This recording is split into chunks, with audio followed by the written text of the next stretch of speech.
Hey, just a quick disclaimer before you watch this video. I realized later in editing that I'm sniffling the entire time. And that's because I ate a motherfucking tikka masala right before I started recording. So, guess you're just going to have to deal with that.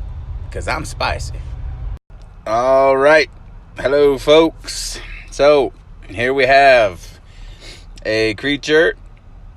As you can see, there's been some work done already. It's probably about an hour in, but basically, I just spent some time. This is a bit of a collaboration with me and my buddy Lionel. Shout out to Lionel. If anybody, new subscribers from my hometown area, you might know him. So this was just kind of a brainstorm session based on a sketch that he sent me and an idea for a creature, which is right there. And so we're a little bit underway here. I'm just kind of plotting in the major tone areas, the darks and the lights, working on the face in a little bit more detail. That was the first call out or, detailed portion that I decided to do. And again, this is really loose territory here, just putting in highlights and shadows where I think they look cool. A little bit of background on our creature. Lionel originally sent me the sketch, and he wanted it to be... when I first looked at the sketch, I thought it looked kind of like a little goblin guy. He would sound like this. And maybe like 1 or 2 feet tall. But Lionel had him at like 12 feet tall and like 2.5 to 6 tons or something. So we did a little bit of redesign work, and I decided to make him look clearly a lot more bulky and strong and imposing. So here's the second portion I decided to enlarge and kind of call out and do on its own. And as you can see, I'm just kind of roughing in these little scale type bumps on his arm. And guys, I have no fucking idea really what I'm doing here.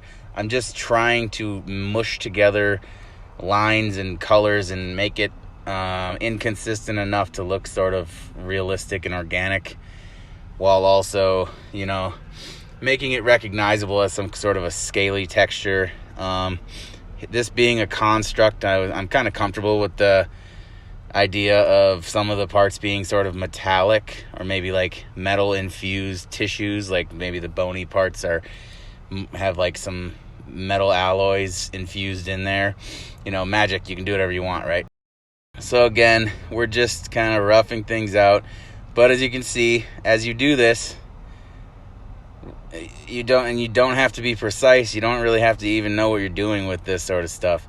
You just play with it, and as it comes along, it starts getting more and more detailed.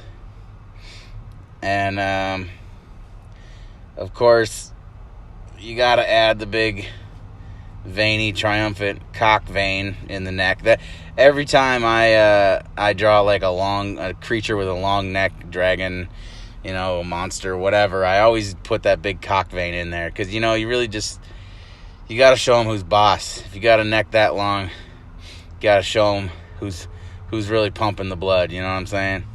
So anyway, we're moving on. Now I'm starting to lay in some darker, harder lines where the really deep shadows and crevices, Jesus Christ, go. And again, just playing with the highlights, pushing the shadows back and forth. It's all the same stuff, all pretty simple.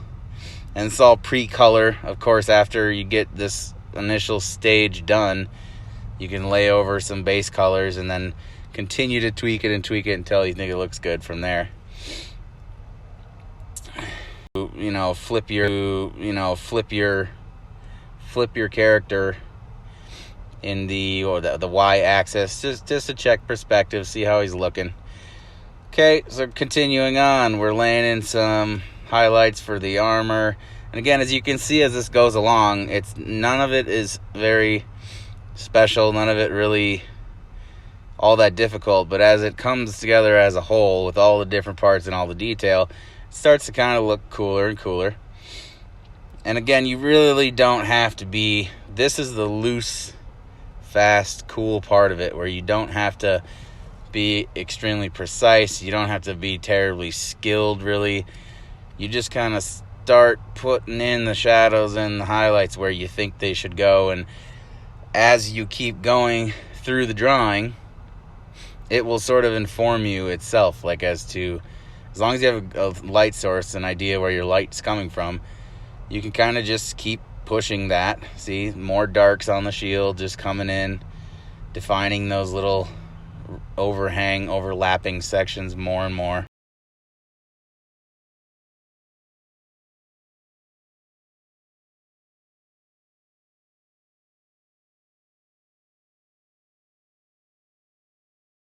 And so here we are, we're pushing some more line type strokes into the feet, into the shell, just getting everything. You go from broad strokes to the more minute details. Obviously that makes sense.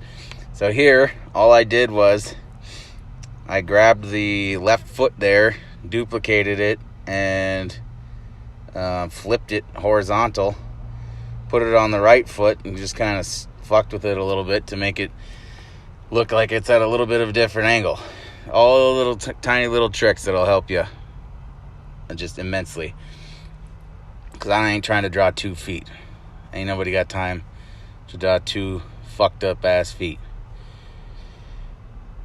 So continuing on, I grabbed that back leg. He's got 3 legs. This guy's a little tripod, and I just kind of squished it and made the sort of back foot higher up because I felt like the perspective kind of demanded it. This is a large creature, and his foot should look like it's a little bit farther back than that.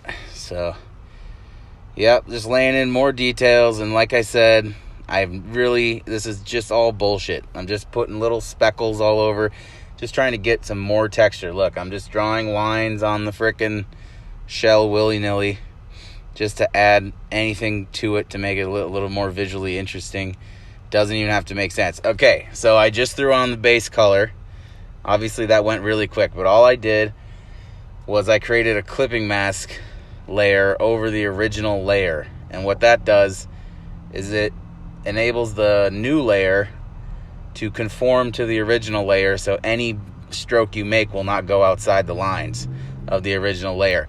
All you do for that is you hover over the dividing line between the 2 layers, the original one and the new one. It'll give you a little icon that looks like a square with a right angle arrow, and you click that, and now the new layer is a clipping mask of the old layer, and you can go to town, throw a color over the top of it without worrying about staying in the lines or any of that. And it's really useful to put in your base colors. So now here I am. What I'm doing here is sort of just taking an eraser to that color layer and erasing parts of the color away to bring out, reinvigorate some of those highlights. And it also does nice things to the color sometimes. Gives you some little color variations that you otherwise wouldn't get. And then here I am actually laying in color just with a brush over top of certain areas. And here is the number 1 trick or technique that everyone needs to know about. And it's as simple as can be. It's called a rim light. Okay? All it is you take a very hot white. It doesn't have to be fully white. Probably shouldn't be, but here it is, because this isn't really a masterpiece. It's just kind of a production drawing. So all you do is you take a brush with a nice hot white highlight on it, and you paint a thin stripe across the edge of the opposite side of where your primary light is coming from. It's real easy, and holy shit, is it worth the buck. The bang for the buck is just outrageous. It makes just a kind of drab, simple looking drawing really pop, and kind of gives it a professional looking air. I mean, look how good that little highlight on there makes it look compared to before. It's ridiculous. It's almost cheating. So yeah, here we go. Just more soft colors, fixing up some edges and shadows. You know, we're just kind of cleaning up here at this point. Oh, there's another good move. Always put a shadow down. Easy as fuck. Takes 2 seconds, and it makes your guy look like he's standing somewhere, you know. And there you have it, the final product. He's looking mean, ready to fuck some shit up. I really hope you guys enjoyed this video, and I had a fun time talking about it. I know it was kind of quick and I said a lot, but it's a work in progress, and videos should be getting better and better all the time. I really hope to see you guys next time, and peace out.